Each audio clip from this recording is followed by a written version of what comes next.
Have you ever seen people wear sweatshirts that read Harvard or UCLA? Do you hear people who have never been to the US say, America is their dreamland? Have you seen people line up outside newly opened churro shops to grab a bite of what they've only seen in the movies? When Starbucks opened in India, do you remember the craze around it? What explains this charm around American ways and things? It is called soft power. You cannot measure it, you cannot put a finger on it, but you can exert it. It's a term coined by American scientist Joseph Nye and a concept mastered by the Americans. Soft power, you could say, is the ability to get what you want through attraction rather than coercion. So what does America want? To project itself as the world's most desirable country. The most prized, treasured, cherished, and priceless possession anywhere in the world. It's called American citizenship. There is no higher honor and no greater privilege. How did they sell the American dream? Through Hollywood, a walk on Times Square, weekends at Long Island, vacations in Miami, fall in Vermont, the Ivy League colleges, the steak and the beer. Most of those applying for an H-1B visa or an American college want this life. They want to live the American culture. Nothing wrong with that. It's just that American culture sounds oxymoronic, at least to me. What about India, the land of culture? How are we telling India's story to the world? Through Bollywood. India also has Tollywood, Collywood, Mollywood, Gollywood, Pollywood, Lollywood, Ollywood and Sandalwood, and I'm not making this up.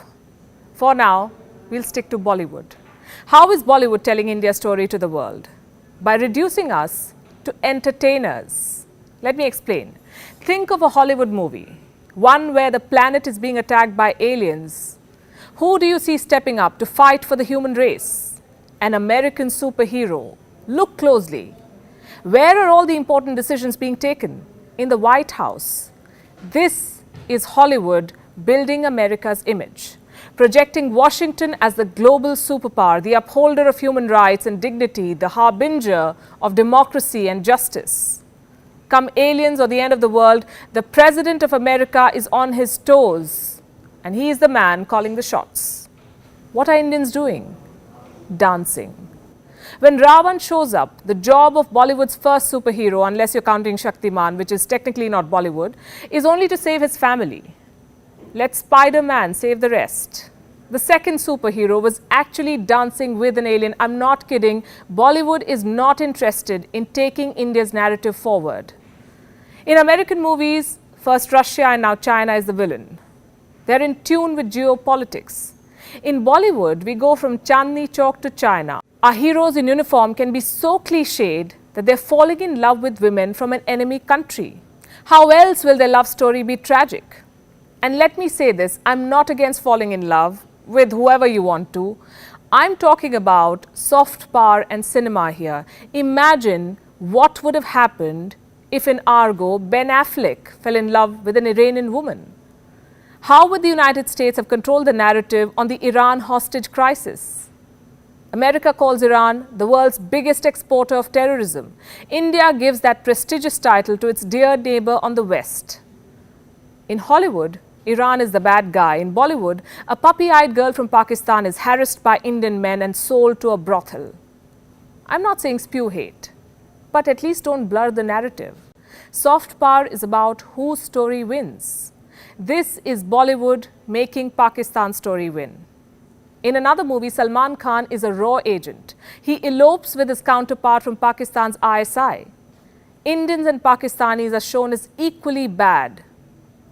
And then all of these movies become box office hits because all we care for is masala, entertainment. What's wrong with that, you could argue? Nothing. Bollywood is well within its rights to make movies just for entertainment. It doesn't have to push India's narrative. After all, how is it being rewarded by the government of India? Hollywood movies get incentives for filming at home. They get tax shelters, cash rebates, grants. The UK and Malta provide easy clearances and rebates up to 30 to 40%, just for an example. In India, the incentives are much lower. Forget shooting at strategic locations, getting permission for historical sites is difficult. American movies can shoot at NASA. The space agency lent its spacesuits for the 1998 film Armageddon. Hollywood can use NASA's property and even the logo. Transformers shot at not one, not two, but 4 different NASA locations. But filmmakers of Mission Mangal had to recreate a set that looked like ISRO.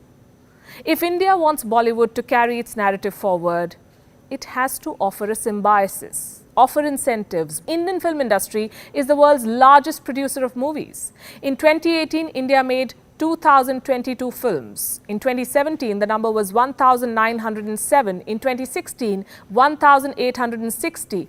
2,076 in the previous year. You get the point. The film industry is among the fastest growing sectors. It is recession proof. Bollywood is watched by people across the globe. Bollywood celebrities are admired globally. They attract as many shutters at Met Galas as their American counterparts. In 2007, America wanted Bollywood actors to play a key role in promoting a social issue in Afghanistan. In 2009, Israel banked on a Bollywood-themed performance to sell military hardware to India. A few years later, Dubai appointed Shah Rukh Khan as its brand ambassador. There are festivals centered on Bollywood. There are universities offering research on Bollywood. India's former Prime Minister, Dr. Manmohan Singh, was quoted as saying, "I find wherever I go in the Middle East, in Africa, people talk about Indian films."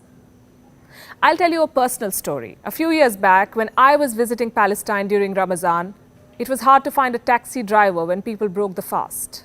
But one taxi driver offered a ride only because we were from the land of Bollywood. He played songs from a Hindi movie for us.